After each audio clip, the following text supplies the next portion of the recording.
a minute. I gotta.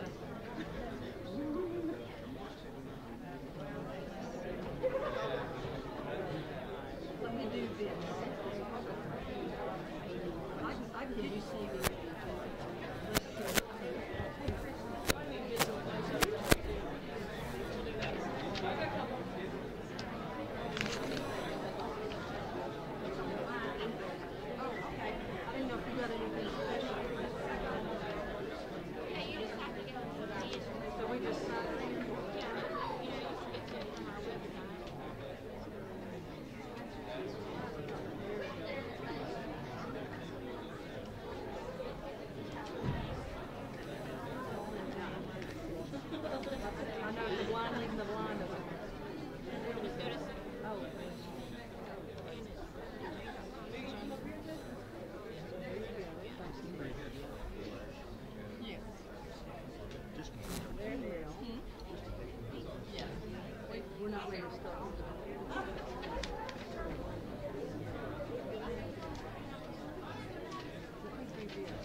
There, you haven't lost him. You're okay. Oh yeah, I think you're okay. I think it's just maybe the way it's.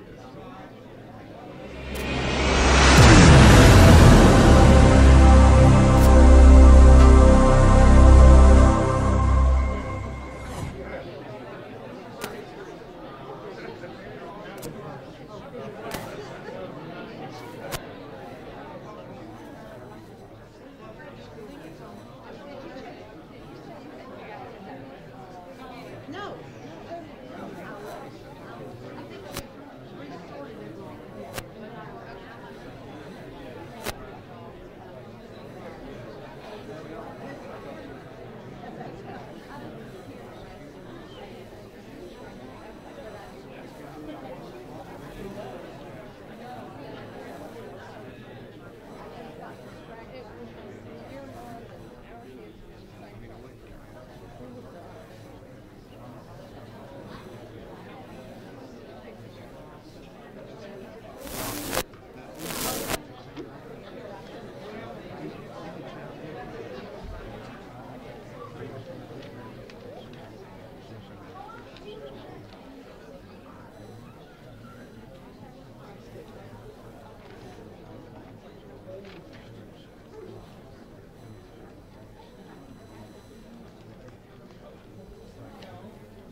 We'll call the meeting to order. We have a board member that's running a little late. I apologize for the late start. We decided to go ahead and let him come. We have such a crowd. He'll be here in a few moments and join us when he gets here. If you all would, we'll stand for a moment of silence, followed by the pledge. And Ms. Thomas, will you lead us in the pledge? Attention, salute, pledge. I pledge allegiance to the flag of the United States of America and to the republic for which it stands, one nation, under God, indivisible, with liberty and justice for all. Mr. Hughes, we need a moment of silence.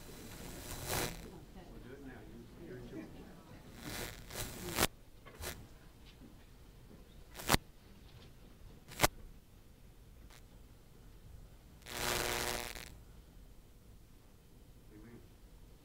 Amen.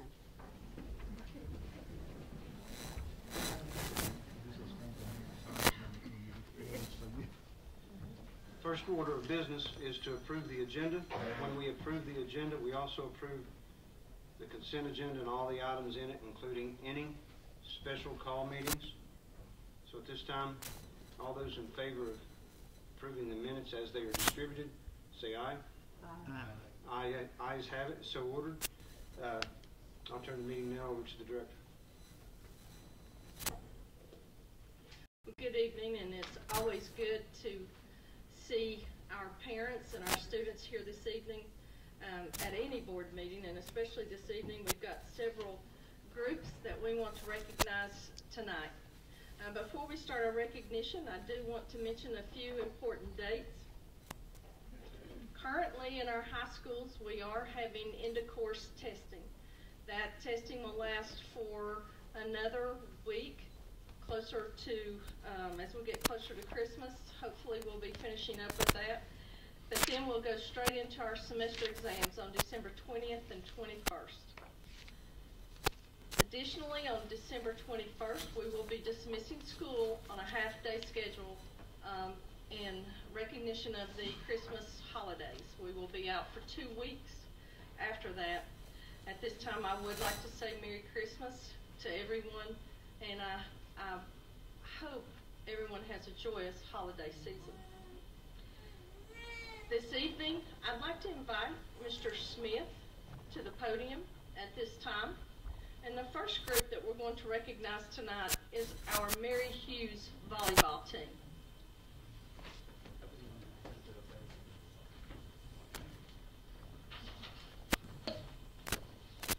Coach Smith, you want to bring them in here?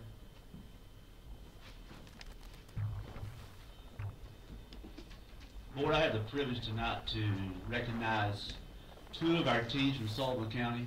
Let me first of all say that in Sullivan County, everyone who plays in our sports in our school system are all winners.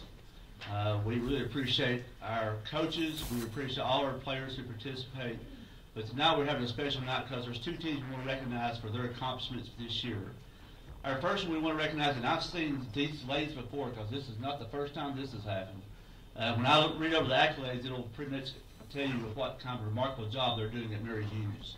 So this is our Mary Hughes volleyball team, led by Coach Kevin Smith over here. And parents, please be sure to thank your coaches. Your coaches spend a lot of time with the students and the players, and they have a heart and a passion for this. So please be sure that you thank them for what they do. All right, girls, you ready to hear all these things you did, even though you know them already? All right, here we go. This is the 3-time TMSAA state sectional champions.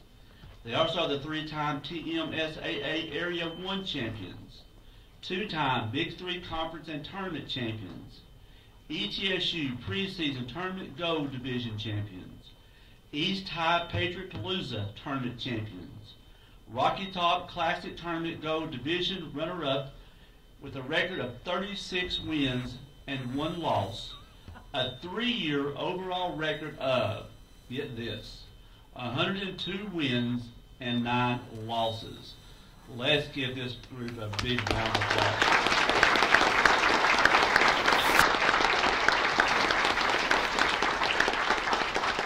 I've had the privilege to recognize these girls, and I'm going to start with the 6th graders, and if you kind of want to step up so you can tell everybody when you do this, okay? All right, so in our 6th grade, we have Caitlin Gregg and Kendall Hodge and Willow McClellan. Oh, there you go. Oh, sorry. He's over hiding on me, okay? In our 7th grade, we have Carly Bradford, Olivia Eaton, and Kylie Hurley. All right, 8th graders, you ready? And I know Sullivan is so excited about having y'all next year. I just bet they're going, wow. I bet Mr. Harris out here. Is Mr. Harris here? He'd be here. He'd be all excited about this, wouldn't he, Hank? All right, here's our 8th graders. Peyton Abernathy, Krista Fortner, Jenna Hare, Lauren Hensley, Hannah Hodge, Chloe Lacey, Edie Leonard, Desiree McClellan, Janae Motry, did I say that right? Yeah. I was panicking on that one. Mackenzie Reese. Coach Smith, do you have anything you want to say to everyone here? That I'm very proud and honored to have coached these ladies. I've enjoyed this. Still looking forward to doing it. And 5 of these young ladies have all 102 wins. Wow. 5 of these young ladies have been a part of that program for 3 years. Wow. Y'all should be really proud of that, are you? I hope you are. And I know your parents are proud. And let me tell you, from the county perspective, we are very proud of you. That's right. Congratulations. I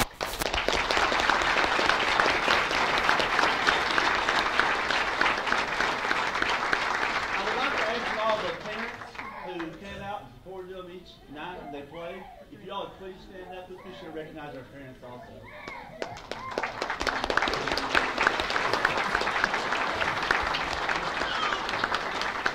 Thank you all so much.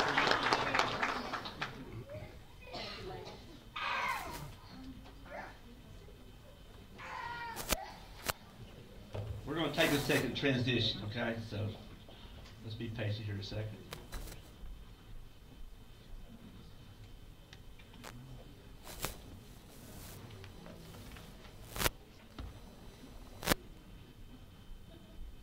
Hank, what'd you let me forget?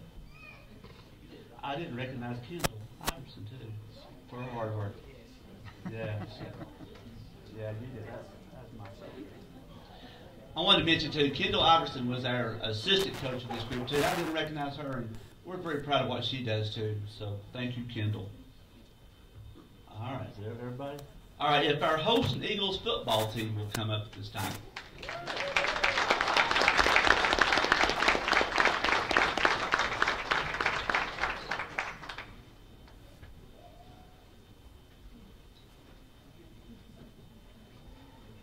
You can watch Coach Harris. He's down in a perfect row back there. Is Johnny here with you too? Oh.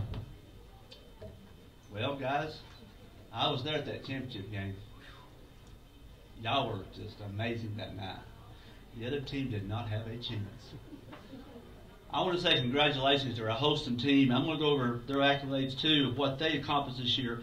We're going to start by saying their record this year, 10-0. Amazing. Standing before you is our Big Three Conference champions, Area 1 AA State Sectional champions. They averaged a total of 41 points a game, while their opponents averaged a total of 10 points a game. They averaged 342 yards per game. You got to kind of put that in perspective too, because they only play 8-minute quarters. So it'd be hard to tell if they had 10 or 12-minute quarters how many they'd score. We also have some interviews we want to recognize too. Roy Moody. Roy, you want to step up here? All right, stay right there, Roy, because I want to say what you did this year, because this is pretty amazing. Roy had a rushing record of 1,575 yards, 28 touchdowns, 69 tackles. His total yards is 1,747 yards. Wow.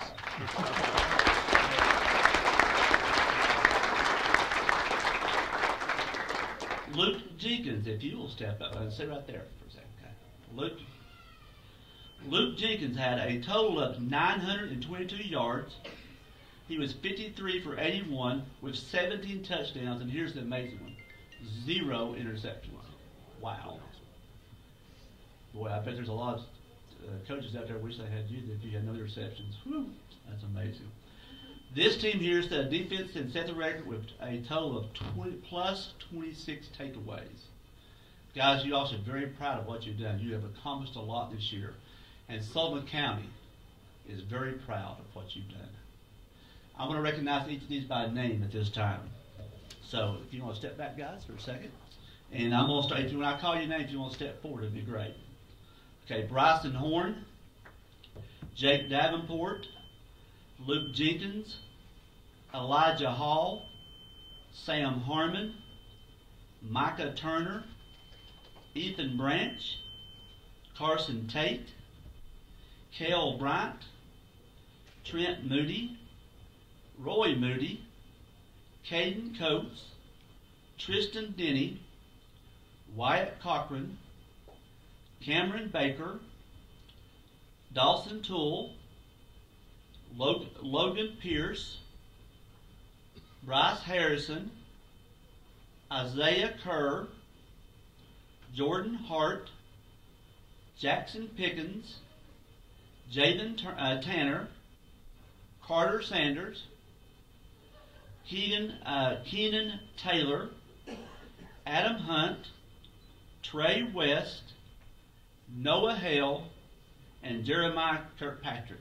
Let's give this group a big round of applause.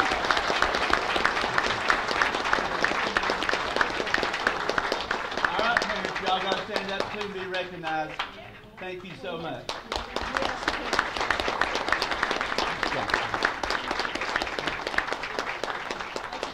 Also want to give a special thanks to Coach Harrison over here, who does an absolutely amazing job, and no matter what sport he coaches. Thank you, Coach, for what you do. Also, I know he wants to recognize Coach Morlock, who, if you watch them two together, it's like two head coaches out there, because them two work so well together. They work together a lot of our sports at Hosted, and we thank you for what you do. Thank you so much. Thanks, guys. Congratulations. Thank you very much, gentlemen. Thank you. Appreciate it. Congratulations.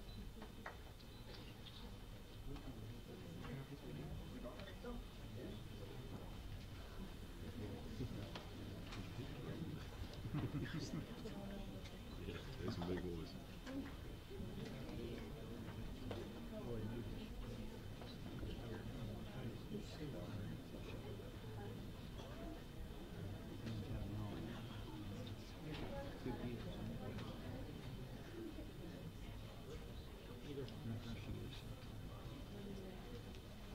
Oh, yeah.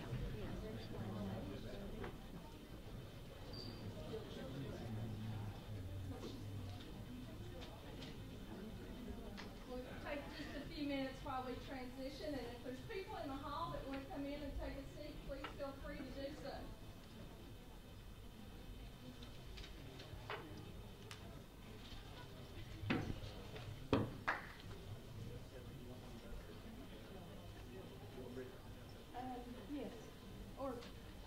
Let me get Mr. Hughes. I think he had a presentation.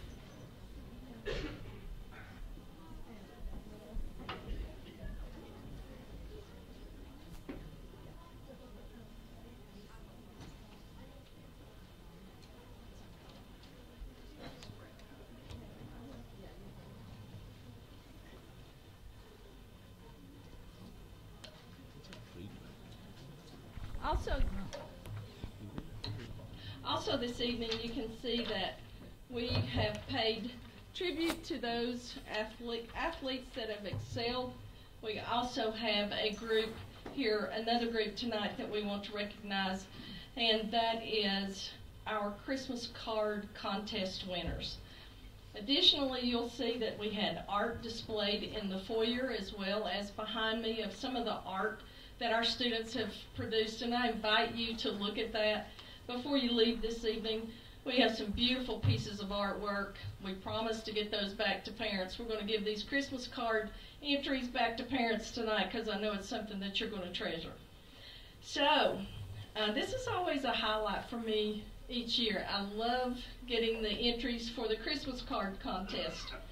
This year we had 90 entries and 8 winners. We had 35 entries in the elementary, 32 at the middle school level, and 23 at the high school level, and we had a very difficult time selecting our winners this year.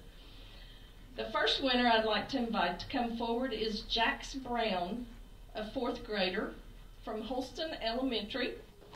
And is Natasha here? Natasha, if you'll come forward, please. And we also have have the principal here as well, Dr. Fleener.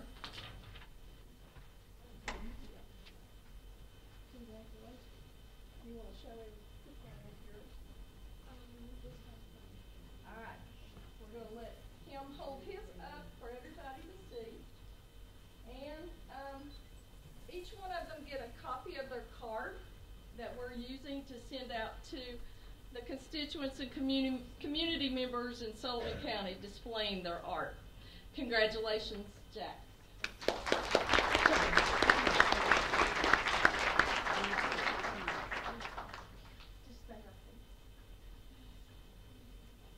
Next we have Campbell Skinner from Miller Perry, 3rd grade. And is Miss Williams here? Yeah. Oh, no. I see. How are you? Why don't you go up and pick up yours? There you go. Come up here, stand in front of the teacher. Just stand right there in front of her and turn yours around so everybody can see your artwork.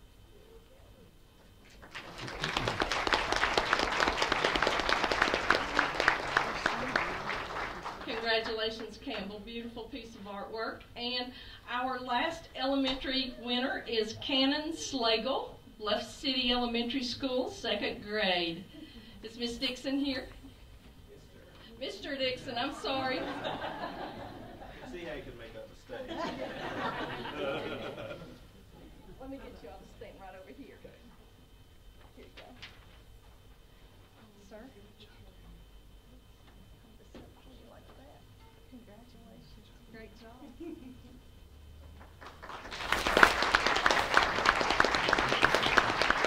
Now I'd like to recognize our middle school winners.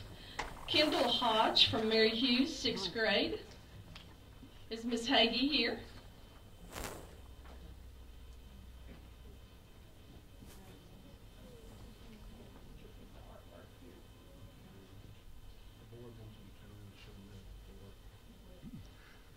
Here's Miss Hagee, and you all stand right here and hold your artwork in front. A beautiful piece of artwork. Yes. Congratulations to Kendall. Our next winner, Connor Mercer from Holston Valley, 8th grade. And is Miss McLaughlin here? I think Mr. Harvey's here, though. Come on up, Mr. Harvey. Great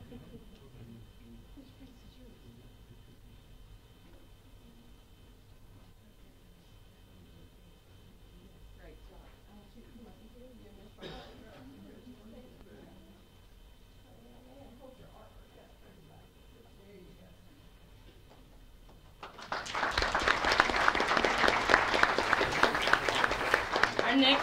school winner, Tamia Fletcher from Bluntville Middle School, a 7th grader. And is Miss Nichols or Miss Hatcher here?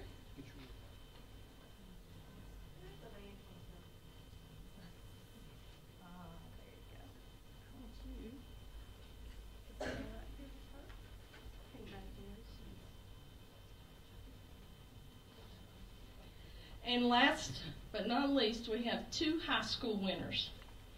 From East High School, and I saw Miss Brooks, I'm pretty sure, just a minute ago. There she is. Tyler Smith, East High School. Congratulations.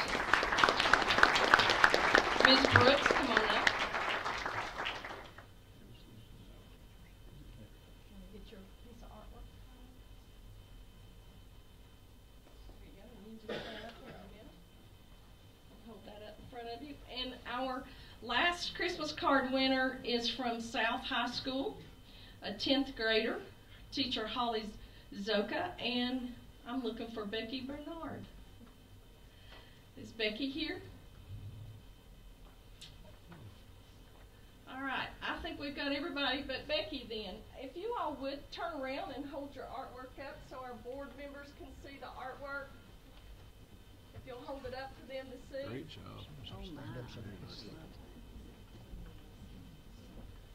All right, guys, turn back around. And I'd like Great to job, ask your guys. parents to Congratulations. stand, your family that's here with you tonight, if you'll all will stand. Congratulations.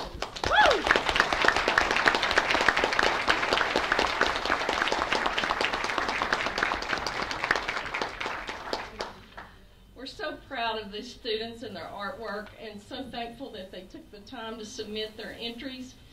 As I said earlier, they get their artwork back. They get a nice print of their artwork suitable for framing parents, as well as a card. And inside your card, you might find some Pals bucks.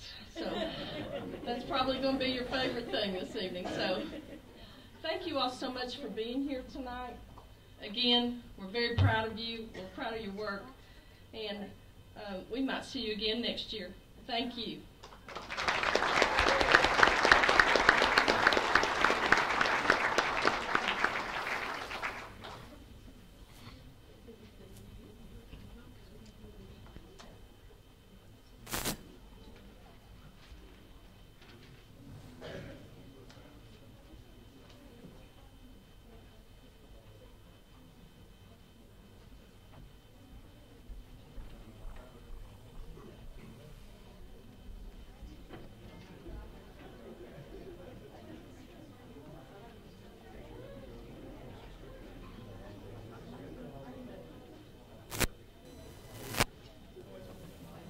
Mr. Hughes, that concludes my comments for this evening, other than to say congratulations to all of our students tonight that have had the opportunity to be recognized for their accolades.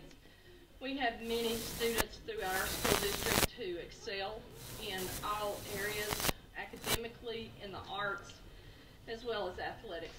And congratulations to all of them. Thank you, Mr. Hughes. Thank you. At this time, everyone take a look at your calendars. Remind me of what you all decided would be the best workshop date for next month. I think we all decided that the 8th of January would be the regular meeting. What do everybody agree would be the best date? The 3rd. The 3rd. Okay. So that's the 3rd for the workshop, 4:30, 6:30, the 8th for the regular meeting. And Mr. Rick, that's all I have. All right, thank you.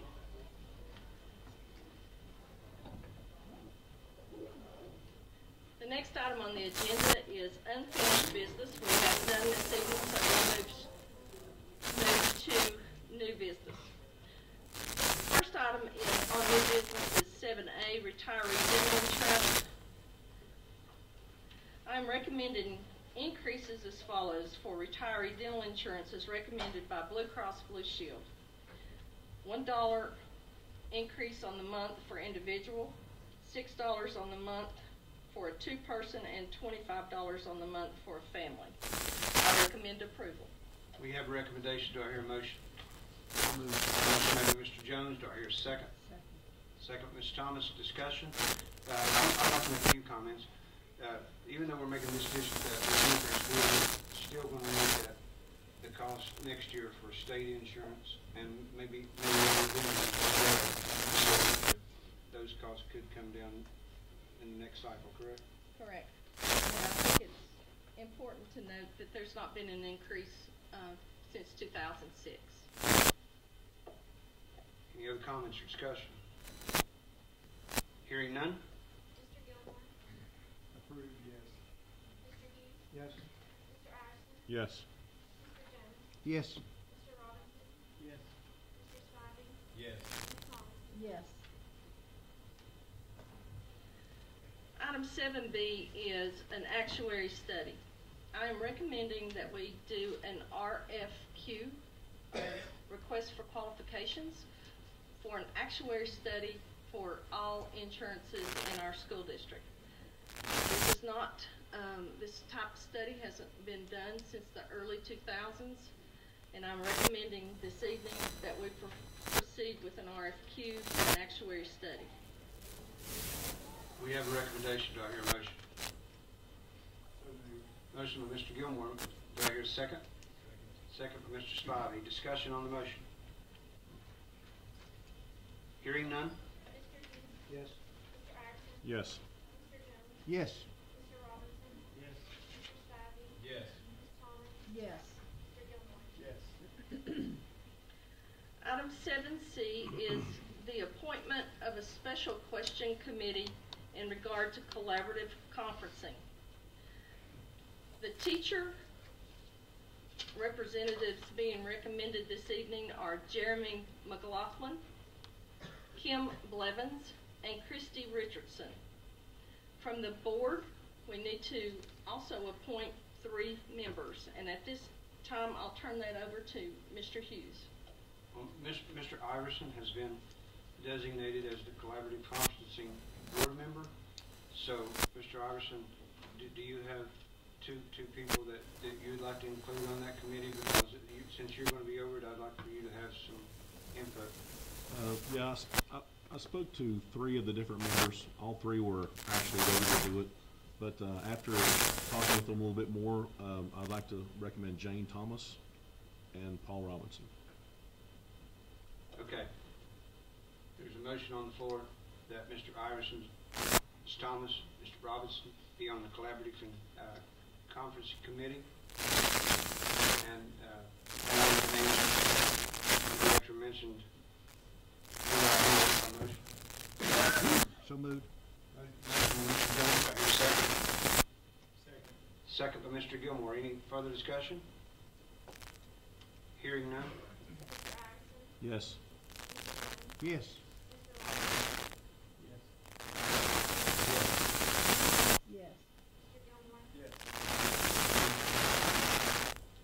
Item 7D is employee resignation. We have had several employee resignations since July. I've presented those with you this evening for you to accept, and I recommend approval. We have a recommendation. Do I hear a motion? Mr. Thomas makes a motion. Do I hear a second? Second. Second, Mr. Iverson.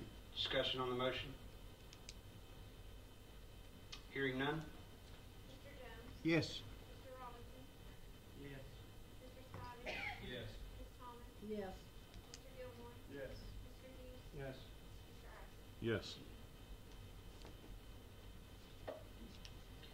Item 7E is the general purpose budget amendment. The amendment is to transfer $141 from the small tools to the asphalt line item in our budget in the account 72620 series. I recommend approval. You have a recommendation. Do I hear a motion? Motion by Mr. Spivey. Do I hear a second? Second. Second, Mr. Jones. Questions on the motion? Discussion? Hearing none? Mr. Robinson? Yes. Mr. Spivey? Yes. Ms. Thomas? Yes. Mr. Gilmore? Yes. Mr. Hughes? Yes. Mr. Iverson? Yes. Mr. Jones? Yes. Mr. Hughes, that concludes my agenda items for this evening. Thank you. At this time, we will have public comment for non-agenda items. I know we have several people here, and I want to make sure before we go further that I have everyone's request. Are there any others? Before we start, I'd like to make a few opening comments. First of all, I had the pleasure to meet with the group that's speaking last night. Thank you for the invite and the hospitality. I wanted to clear up a few misconceptions so that the public would be aware and we wouldn't hurt the recruitment for that program, that this is just a discussion. That's no decisions have been made. There was never an intent to hurt the recruitment for this program. So some other comments I'd like to let everyone know how we got here and what we're doing and why we're doing it. And before we move forward, I don't want to dominate the floor. So if any other board member has a comment, I'll allow that too. What we're addressing now is a $1.6 million loss in our budget. We also hired officers for each school, which I think cost us around $370. So we're now down about $1.9 million per year in our budget. We try to address those things as they happen. The options that you have read about are just that, things that are up for discussion. There will be other things. We've challenged Mr. Jones in the last meeting, challenged every board member and anyone to come with other options that we could take a look at. So having said that, I'm going to call each person to the floor one at a time. As you approach the podium, you have 3 to 5 minutes, and you see me do this, start wrapping up your comments. I think we have people away at a band event tonight, so I think we have one person that's primary spokesman. I'm going to probably allow you a little more time tonight because I know you're speaking for other parents and people. So, and I'm going to save you for last, if that's okay, Mr. Patrick. So, first, we'll have Mr. Childress. Or Curtis? Approach the podium. What? Give me your name and address, please. My name is Curtis Childress, and my address is not available at this time. Okay, that's fine. I don't like that you are thinking about shutting down IA and Blunteville and Sullivan, because IA is the only STEM school that offers project-based learning in the region. Bristol has lost $1 million and Kingsport has lost $2 million, and they haven't shut down their schools. If you shut down IA, then you will stop 150 plus kids from becoming what they were meant to be. This is the only school that meets my educational needs and my friends. I have been bullied in the past, and IA is bully free. If I go back to my old school, me and my peers will not get the education we will need, nor anyone else at IA. Thank you very much. Well done.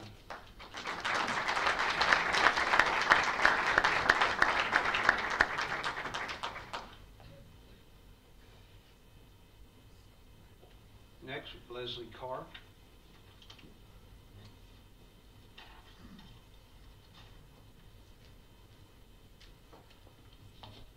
My name is Leslie Carr.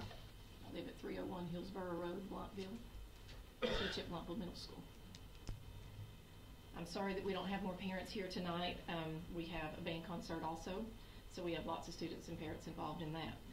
Last Friday, the teachers and staff at our school received a good morning gut punch in finding out that our school was slated for potential closure as soon as the end of this school year.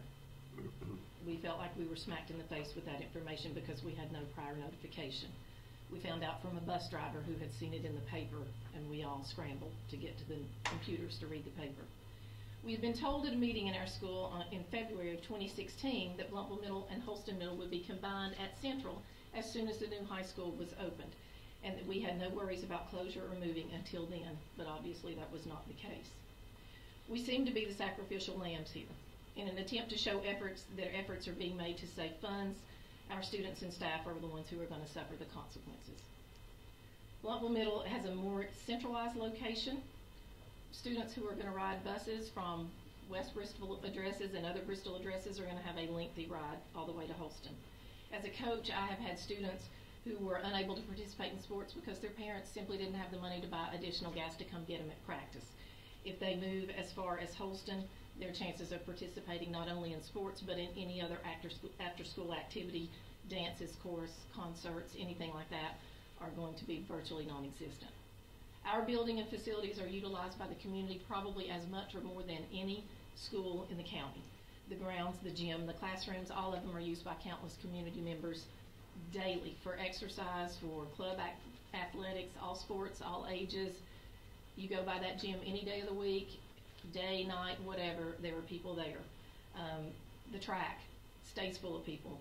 Classrooms are used by the Sheriff's Department and other groups. Even class reunions are held there. In the event of an emergency situation, and heaven forbid that that should ever happen, we are closer to the Sheriff's Department, to the Maintenance Department, to the EMS, Fire Department than any other school that I know of. Our building has had major renovations in the last 10 or 12 years, which makes it very physically sound. Anybody who visits our building will tell you they are amazed at the cleanliness and the soundness of the building. As important as anything, other schools that we're looking at all have at some point the potential of annexation. Blumpville is never going to be annexed. Blumpville Middle School provides the heating and air for the elementary school. So even if our school doesn't have students, it still has to be heated and cooled in order to provide that for the elementary next door. It's been rumored that because of that, the elementary might move over to the middle school building eventually. That building was originally designed to be a high school. Therefore, it has high school size facilities. It has a high school size gym. It has the restroom facilities. Small children who come from the elementary occasionally, they are in there daily in the small gym for PE, can't even reach up to turn the water fountain or the water spigot on in the restroom. They can't reach it. Playground facilities for those elementary students, if they were to come to the middle school, they would have to hike a quarter of a mile back over to the playground at the elementary school. To me, that creates a safety issue to have that many children going that far. If you move the playground, the only grassy area that we have other than the football field would be the area next to the road, which is also a safety issue. If we're going to be moved to Holston, and that's what we understand, the question arises as to whether or not that building can even accommodate the number of students. We have 268, that doesn't include the 5th grade. They have 310 at Holston, which gives you 578 students, and according to the maintenance records and the fire marshal, the capacity for that facility is estimated at 500 on the middle school side. I don't teach math, but 578 is more than 500. I can do that math. As it's presently proposed, it seems that most certainly there will be jobs lost, as the system can only absorb so many. We already have multiple middle schools that are slated to close and combine, and there will be teachers, administrators, custodians, cafeteria staff. It's hard to believe that all those positions are going to be absorbed. I feel certain there will be jobs lost. And finally, if Blumpville and Middle and Holston Middle are soon going to combine at Central High School, and we were told that a couple of years ago, and we knew that, and we didn't like it necessarily, but we accepted it because that was how it was going to be, and that was going to happen 2021, then why disrupt so many now? Why incur the cost of moving all these people, all this equipment, all these supplies, and such, only to do the exact same thing in a couple of years when these folks are going to have to move yet again? Disruptions in class break down the momentum of teaching and learning, and our office at school works to minimize those. The same can be said of any major school disruptions. So when we have picture day, that is a disruptive day. When we have band and chorus rehearsals, that's a disruptive day. But those teachers let us know. As teachers, they call us or they send us emails and they say, these students are involved, they're going to be out, it's going to be all day, and they let us know weeks in advance so that we can plan and make adjustments to our curriculum that day. We would appreciate the same from you all, instead of finding it out in the newspaper like everybody else. So just like picture day, we know it's going to be a disruptive, hectic day at school, but because we know ahead what to expect, because we know it's inevitable we're going to have to endure it so that these kids are going to have a great yearbook at the end of the year or great memories of their performance or whatnot. We understand that. So we know the Bluntville Middle School closure is inevitable, and we have to endure that. But let's rethink this. Instead of making multiple moves and impacting so many students, first of all, their learning, and the staff, let's just do this one time. Thank you.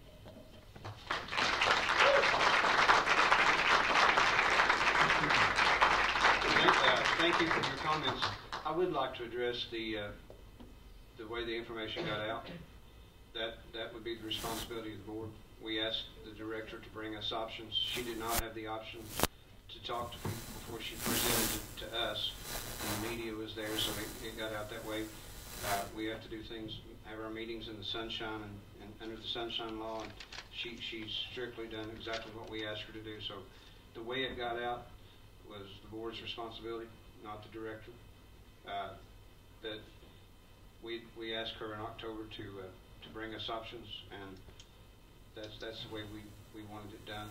And since it wasn't something that was a certainty, it was just a point of discussion, we didn't feel like notification like that was necessary this time. So I appreciate your comments, but I wanted to make clear why it was done that way.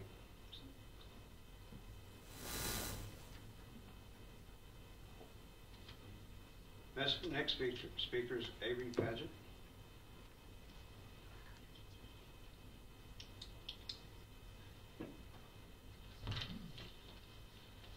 I'm Avery Padgett. My address is 1125 Gotlandshaw Road, Bluntville, Tennessee 37617. I am a 6th grade student at Innovation Academy. Before I was a student at IA, I attended Holston Elementary for 5 years and Sullivan's Academy for 1 year. I love learning about technology, including coding, computer engineering, and troubleshooting software and hardware malfunctions. I am also interested in aviation. When I grow up, I hope to work on the computer systems in airplanes. IA is a true school based in technology. Our assignments are completed digitally, and we even have ETFU students come and teach us about coding. I am also a member of the robotics team. IA has been the best school I have ever attended. I am surrounded by students with similar interests. I have had issues being bullied in the past, but this has not happened in IA. I feel like I really belong here. I was really concerned to hear that the school board was considering closing IA. This school means everything to me, as well as the teachers and other students.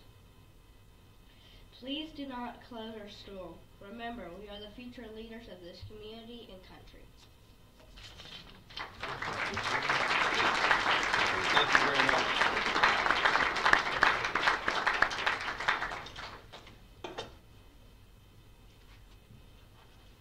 Elizabeth Hutton.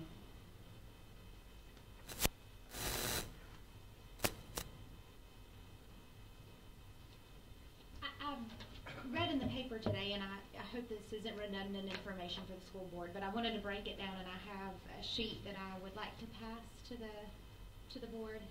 Ma'am. This is probably too many copies. Thank you.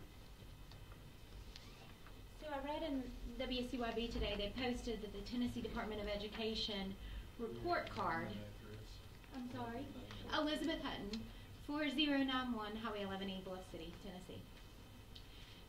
So the Tennessee Department of Education submitted their report card today for public viewing, and my understanding of that report is that it gives information on every public school in the state of Tennessee.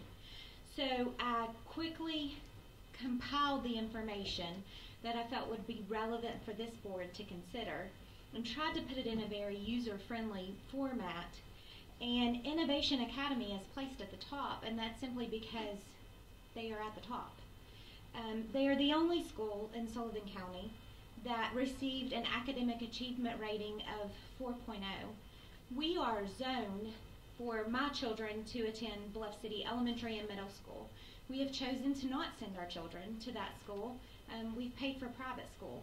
We still pay for private school for my elementary children because I have looked at the statistics, and if my child were to attend Bluff City Middle School, he would be attending a school that gets a 0.8 achievement rating. Their math scores this year decreased by 11.4%, and they're at a 17% rating for their math scores. My child is very involved in math and science, and so therefore we chose Innovation Academy. And if you look at the statistics, they are the only school that has seen an increase in statistics in this particular school year. These statistics are very relevant, and they are also very current. This is the statistics for the school year from 2017 and to the current, and the increase and decrease that you're seeing is from the previous school year. So we are considering closing a school that is outperforming every single school in Sullivan County. If you are to close this school, I would venture to say that you're actually going to pull down the success rate for Sullivan County. I don't know much about, we've not been involved in the public school system, quite frankly. I don't know if any of these statistics are tied to funding and to any of those things, but I would imagine that Sullivan County having a 35.7% success rate needs to come up. And Innovation Academy is working to increase that number because they are at a success rate of 61.3%. So my intent here today is to encourage this board to consider the benefit that Innovation Academy gives. I know that there are plenty of people that have talked about the way that it benefits our children socially, mentally, emotionally, and all of those things are true about my child. And he is a tangible learner, and he excels at this school. When he has been unable to excel, for instance, we took him out and put him in Avoca for a period of time, and he struggled there because it was a different learning environment. And we put him here, and he has A's and B's, and it's because he has a different learning style.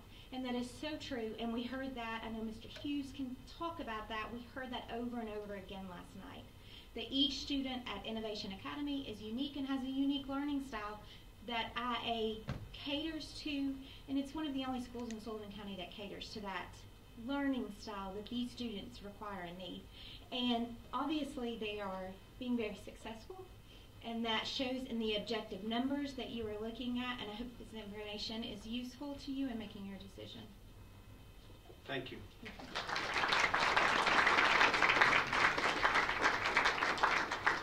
Now, I don't see anyone else who's signed up except for Mr.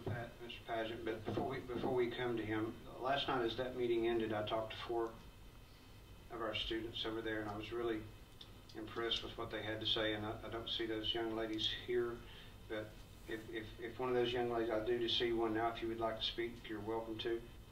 And I'd also like to invite Mr. Lovelace to repeat to this crowd the comments you had to make last night, if you want to, after she gets done. Okay, so one thing that I said last night was the bullying. Of course, you have bullies in every school, that's understandable. So if you cut out these 3 schools, they're going to have to move to other schools. And these other schools already have a large amount of bullying. And since IA does not have as many people in a classroom, there is a less amount of bullying. So adding a large amount to a smaller amount will create a larger bullying rate, so you'll have a lot more of that. Is that it? Thank you very much. Would you give us your name before you leave? Oh, yes. I am Bailey Statzer, and I live on 2433 Rock Springs Road in Kingsport. Thank you.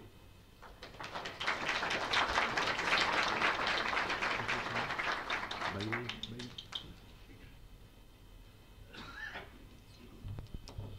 Good evening. My name is Ryan Lovelace. I live at 1644 Ridgeway Drive in Kingsport, Tennessee. I teach science for 7th and 8th grade at Innovation Academy. I also get to teach 7th grade Holston social studies this year due to several cuts we've had to make. The comments I made last night were simply that most people that pay attention to what's going on. Understand that you guys are put in a position, a lot of ways it's outside your control. There's taxation issues within our county. There's structures that I feel unevenly distribute the resources that this community is so blessed with. However, Innovation Academy has shown that STEM is important. Every PD that I've been to through ETSU, the past 3 summers, working with the MSP program, which was a fantastic success. One which the Education Commissioner came and spoke at its final concluding meeting this summer. Everything we presented at, everything that we learned about showed that STEM was the future. In my opinion, there's nothing new under the sun. The way I view the world, the way that God has revealed knowledge to me, there's nothing new. To me, STEM is just classical education. Kids learn by doing things. I see it every day with my daughter and my son.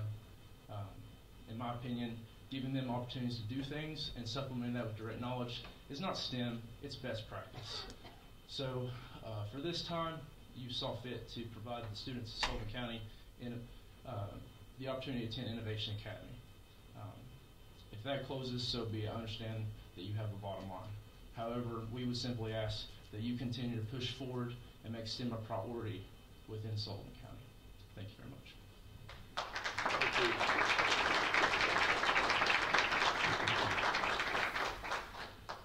Now, Mr. Paget, if you'd approach the podium, give me your name and address, and I'm going to again repeat that I'm going to allow you a little more time because I know we have a lot of parents and you're speaking on their behalf. So.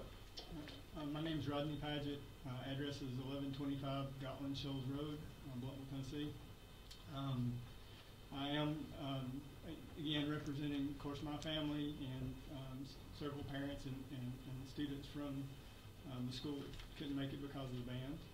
Mr. Chairman, I wondered, is it okay if I bring these up?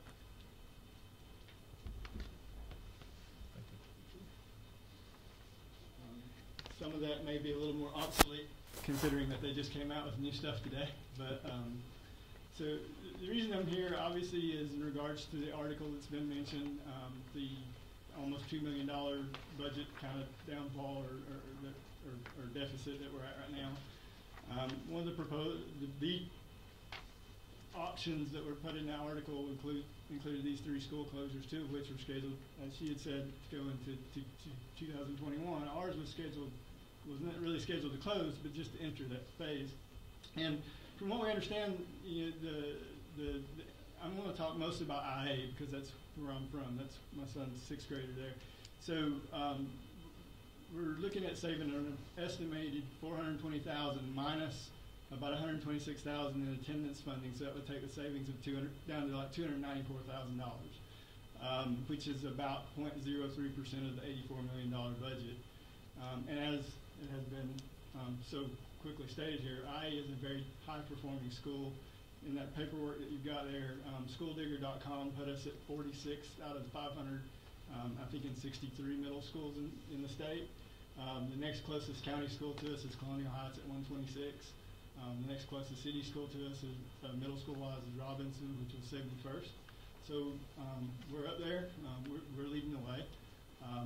There is also paperwork there that has the ELA, the math, and the science achievement scores from Tennessee.gov for the year before last, because the new info just came out today and I didn't have that available over the weekend.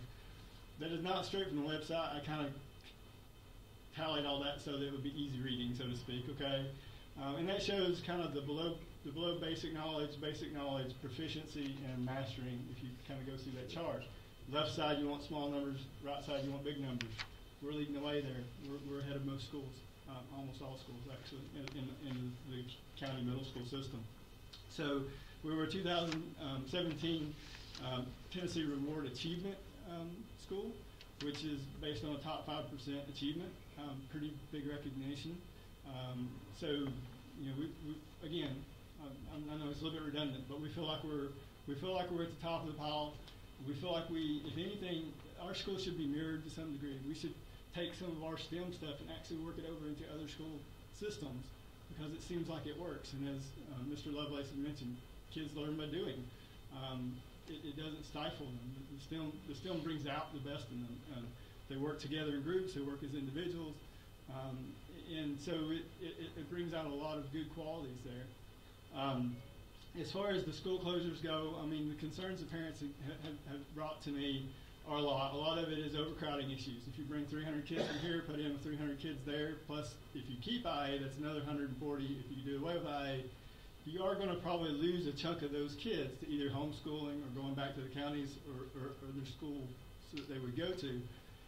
Anybody that goes homeschooling, anybody that goes back to their other counties, from my understanding, and you can correct me if I'm wrong here, but you're losing potentially up to like $9,000 and something in attendance funding. So if you lose, 20 kids to homeschooling or something, that's almost $200,000. So now you've only saved $94,000 in your closure. If you lose 50 kids, then you actually lost money to some degree, I guess. But anyways, just kind of throwing numbers out there. Also, we're concerned with Holston Middle School has, it has its set of kids there. It has Innovation Academy there. From my understanding, there's potentially room there for everybody. But the concerns I have are traffic concerns. It's already pretty bogged down there sometimes in the mornings with drop-offs and stuff. If you add another 100, 125 commuters or something like that, what's that going to lead to? Safety concerns, I don't really know how to put this in there, but I don't know if Bluntville Middle, I don't know enough about sports to know rivalries and traditions and things like that, but if you take those kids over and you put them in an Eagle school, is there going to be hostility between kids? Is that going to create any kind of hostile environment that would alter the learning environment?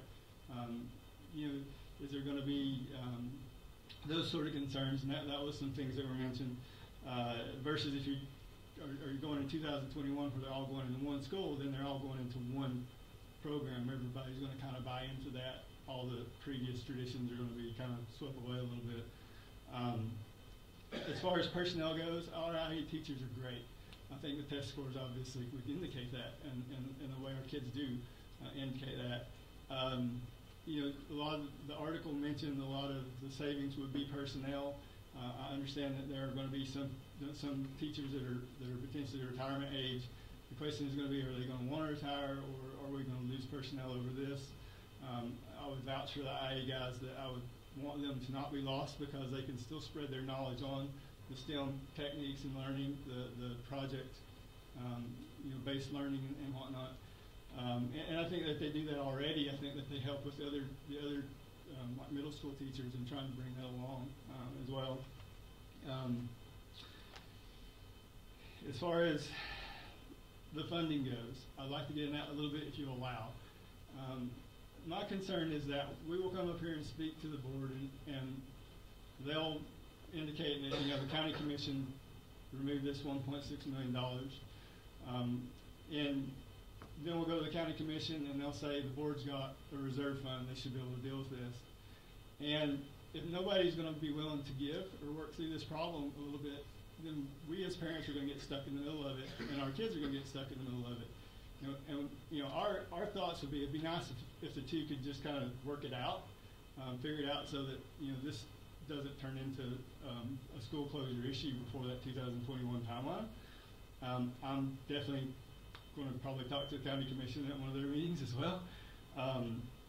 But my understanding is, as it is, in 2015 there was a 27-cent tax raise, and 3 cents of that was allocated for school renovation programs or projects, and so that was that $1.6 million. And it looks like that the naming of it that got changed in 2016, 2017 to county capital projects, and I don't know if it was earmarked that way when they raised the taxes. It's kind of be nice if it stayed that way. But that doesn't seem to be where we're at. We have a problem in front of us. We would like it addressed in the least casualty sort of way to our kids.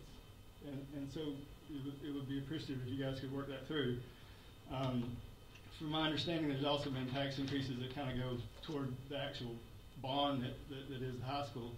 And I'm not here to fuss about the high school or anything like that. That is a done deal. That's going to go through. To stop now is throwing the baby out with the bathwater. So the thing we could do now is just try to come together and make that be the best it could be. And I think that's what the parents would like to see. We would like to see the commission, the Board of Education come together and try to make that happen. You know, I mentioned, again, we don't feel like IA is a huge part of that budget. We don't want to just be kind of a casualty, you know, to the side of what's happening. On the other side of that, it'd be really nice to not see any of those schools go. I understand that, like I said, the Board of Education has a reserve fund. My understanding is that some of that fund was allocated to football, baseball fields for the high school, to sewage plants, you know, several things before they felt like they had the knowledge of the 1.6 being taken out. You know, again, I don't know who's to blame. I don't really care a whole lot at this point. I just wish that we could work together and get it figured out and make it right with the kids. Again, I'll keep working through that, and I will go to the county commission. I will say the same thing to them. Not that you know, I don't know if it'll matter, but I want it to matter to you and to them. So, as far as you know, us as while we were here, you know, the IA kids, the IA parents, while we all came in here, and while they would probably be many more if they hadn't had the band performance, we had just had that recruitment the night before this article came out. So we had parents come in, had students, teachers answer questions. That's how we get our word out. And then the very next day, this article come out, and so I can't help but believe that will hurt our recruitment. I do really appreciate you addressing that earlier and indicating that was not the intent. But it's out there, and it makes it a little harder. We do want to keep IA. You know, the high school has been touted as somewhat of a STEM-based school.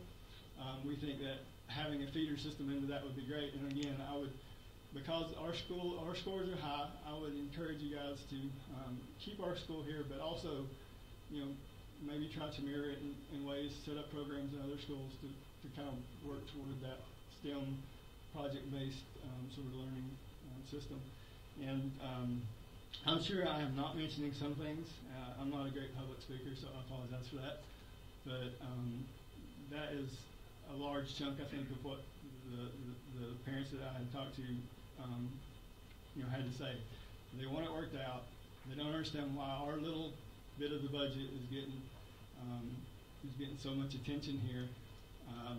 They're worried about overcrowding. They're worried about the high teacher to student ratio that could happen when you start consolidating these schools in, especially if you have personnel losses with that. And we really are having a hard time seeing how that won't happen. So it seems like a realistic fear. The reason we came out so hot and heavy over the weekend is because in that article, that was the only 3 options that were out there. And then there was a note that, you know, it might be voted on as soon as January or March or whatever, but we didn't want our options to be the only ones out there when that vote happened. So please look for other options. That would be our request, and preferably options that involve the Board of Education and the County Commission coming together, pulling some funds up, running us through until 2021, getting us to the finish line, and getting us into these schools or whatever we got to do. I think that's it. Thank you. Mr. Patton, if you did leave something out, and you're welcome to come back, of course, and you have access to this. I would also like to add that other members would have been there last night, but we had 25 days notice for 2 or more of us to be together in the same place like that. That other members would have come as well. Also like to thank everyone that spoke, especially the students. It takes a lot of guts, and you did a very good job, and we appreciate you. I'm going to give anyone else that wants to make a comment at this time a chance to do so before we close. Final statement. I want the media and everybody to hear this. These are discussions at this point. All these issues are just on the table, and others as well. Having said that, I'd like to wish everyone a Merry Christmas and a happy and safe New Year. And pardon. I'd like to speak. Absolutely.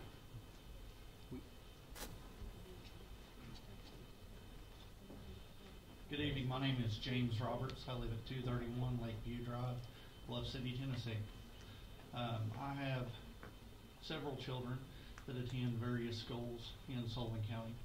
I have a good working relationship with the faculty and staff at all of them. I want to speak real quick about, I want to share with you the moment that it was made apparent to me that I offer something different to this community that I had never seen before. My oldest son, James, attends IA. He came home and they had done a lecture, I guess, at the school, and he had heard about it through a friend. Hey, there's a program that is focused on STEM.